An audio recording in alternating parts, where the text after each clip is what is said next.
Malaysia kekal tegas mempertahan kedaulatan negara termasuk di Laut Cina Selatan serta menolak sebarang tuntutan berlebihan berasaskan Peta 9 Garis Putus atau 9 Dash Line oleh China. Mereka ni pernah berkali-kali pergi ke Indonesia dan Indonesia kejar mereka. Dengan India, dengan China, dengan Singapura, dengan Indonesia. Orang-orang Rom belajar daripada orang Melayu. Macam mana nak buat kapal? Apa tujuan tuan-tuan datang ke sini? Kami ingin belajar cara-cara membuat kapal laut. Skandal Laut Cina Selatan adalah bukti nyata runtuhnya wibawa maritim Malaysia.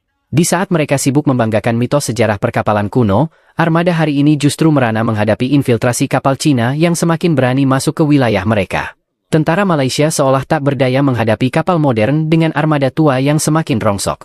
Puncaknya, usulan di parlemen untuk menggunakan kapal rusak sebagai scarecrow atau orang-orang sawah di lautan demi mengelabui lawan benar-benar mencoreng martabat militer mereka. Tak hanya itu, cara Indonesia menghadapi China pun menjadi percontohan bagi mereka.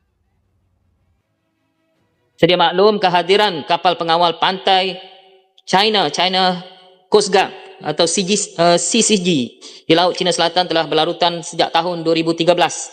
Sehubungan dengan itu, Angkatan Tentera Malaysia telah ditugaskan untuk melaksanakan operasi maritim secara berterusan 24 jam sehari, 7 hari seminggu bagi memantau pergerakan kapal pengawal pantai China serta vessel nelayan asing daripada China. Dan operasi ini turut disokong oleh Agensi Penguatkuasaan Maritim Malaysia. Pendekatan diplomasi pertahanan kekal menjadi keutamaan Kementerian Pertahanan dalam mendepani cabaran Laut Cina Selatan. Sikit saya habiskan.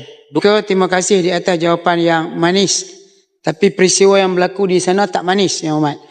Kapal pengawal China yang besarnya 2 kali kapal TLDM berada di sana dan dia terus berada di sana. Jadi saya ingin bertanya kepada kerajaan, apakah kehadiran mereka ini merupakan tuntutan bertindih atau pencerobohan? Kalau bertindih, kita boleh gunakan nota diplomatik. Tapi pencerobohan, kita ambil tindakan cara pencerobohan. Dalam arena antarabangsa, kalau pencerobohan berlaku, dia tak boleh menggunakan senjata. Dia boleh menggunakan pancutan air. Mereka ni pernah berkali-kali pergi ke Indonesia dan Indonesia kejar mereka dengan menggunakan pancutan air. Kenapa kita tidak ambil pendekatan demikian kepada pencerobohan? Nombor satu. Nombor dua, Yang Mohd sedia maklum, laporan telah kita terima bahawa nelayan-nelayan kita daripada Bintulu yang pergi ke sana dihalau balik. Dia itu bukan kawasan Malaysia. Jadi apakah tindakan kerajaan tentang perkara ini? Oleh kerana ini pencerobohan, apakah kerajaan ingin bertindak dengan lebih tegas, iaitu dengan menggunakan pancutan air supaya mereka tidak berada di sana? Mereka hadir pada 2013, Yang Mohd, di zaman moden.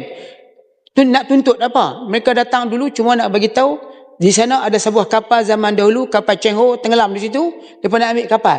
Takkan sampai 12 tahun nak ambil kapal sampai sekarang tak jumpa, sebagai contoh. Dan kita dapat maklumat ni bukan daripada tentera, kita dapat maklumat daripada seorang penyelam Australia yang maklumkan kehadiran kapal.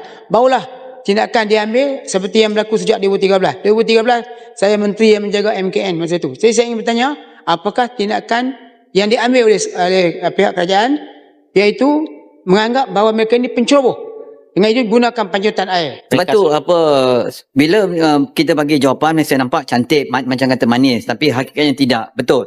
Saya rasa pencerobohan ni dah berlaku banyak kali dan setiap kali kita hanya boleh mampu hantar nota bantahan saja.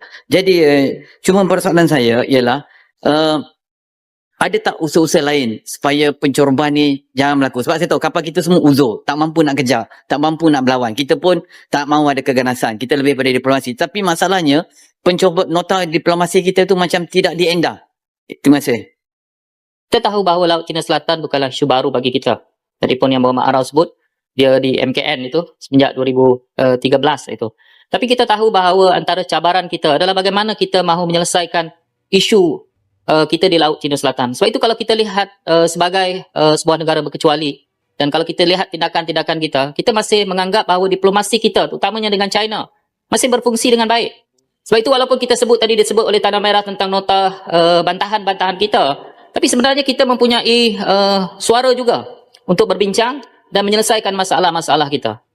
Di samping kita melihat diplomasi sebagai satu usaha, tapi kita harus ingat juga, antara perkara penting kita ke hadapan adalah mengupayakan pertahanan maritim kita. Sebab itu kalau kita lihat di awal itulah tentang LCS. Tadi Arau menyebut tentang kapal kita mungkin kecil. Tapi insyaAllah bila siapnya LCS adalah yang setanding kalau kita lihat untuk menjaga perairan kita dan maritim kita. minta satu Yang Berhormat Speaker. Oleh kerana kita gagal untuk menyembur air sebab mungkin kita takut ataupun kapal kita terlampau dhaif, saya cadangkan supaya kita bertindak meletakkan 1-2. Maksudnya kalau dia bubuh satu kapal, kita bubuh 2 kapal. Sekarang ni kita bubuh satu kapal TLDM dan APM bukan kapal. Ini kapal kecil kapal kecil yang dia akan terumbang ambing. Tapi kapal Cina duduk steady ya. Jadi polisi TLDM dulu ialah satu. Sekarang saya cadangkan supaya 1-2. Kita buat 2 biji kapal. Ataupun kita buat kapal yang sudah tidak digunakan lagi, letak di sana seperti kapal bunga raya dan sebagainya, supaya kita berada di sana dalam keadaan 1-2. Saya percaya dari segi diplomatik, dari segi apa sekalipun, kalau mereka melihat kita lebih, kita akan dihormati. Sekarang ni kita nampak orang kita takut. Kalau kapal lain datang berlabuh lagi, apa kita nak buat? Kita hantar nota diplomatik lagi. Sebab kalau kita takut pada China, kita juga akan takut kepada Amerika. Jadi esok takut pada negara-negara kecil. Nelayan Vietnam pun kita boleh tangkap semua. Sebab dia dah kali masuk 100.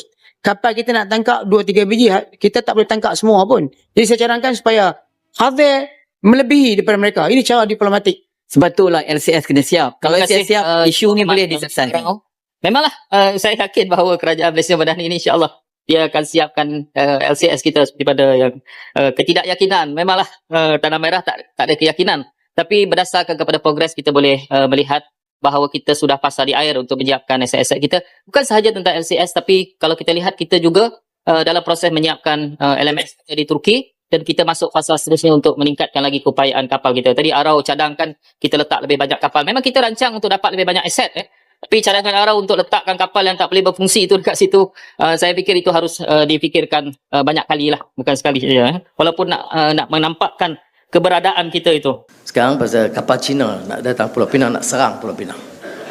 Okay. Kita ada joint military operations on a small scale dalam kawasan kita dengan Amerika Syarikat, dengan India, dengan China, dengan Singapura, dengan Indonesia, ya, dengan India. Jadi semua, apa dia masalah dia? Tak, bagi saya tak ada masalah. Hal ini telah berlaku sejak lama. Malah kalau kerajaan dulu yang bersama PAS yang bersatu, itu kapal terbang Israel pun boleh lalu kita. Kapal Israel Zim pun boleh masuk pelabuhan.